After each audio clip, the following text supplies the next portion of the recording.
ये कुत्ता फांसी लगा रहा था। खत्म हो गया भैया मैटर। क्योंकि इसका प्यारा दोस्त खटमल कहीं चला गया। कुत्ता खटमल को रोज आवाज लगाता था, रोटी खा लो।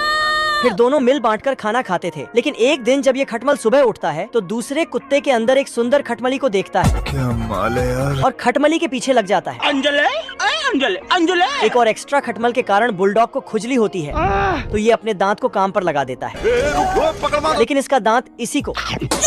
तो बुलडॉग खटमल से पीछा छुड़ाने के लिए ढेर सारे साबुन और दवा लाकर नहाने जाता है। लेकिन इसे शर्म आ रही थी, तो ये तौली पहनता और रगड़ रगड़ कर नहाता है। लेकिन खटमल को कुछ नहीं होता। इधर ये कुत्ता खटमल को ढूंढ ढूंढ कर परेशान था। अब बताओ मैं क्या करूं? आखिर में कुत्ता अपने दोस्त की याद में जान देने जा रहा था। हमको सिर्फ फांसी का सजा चाहिए। लेकिन तभी खटमल आ गया। हाँ बेटा। लेकिन इस बार खटमल अपनी बीबी और 180 बच्चों के साथ आया था।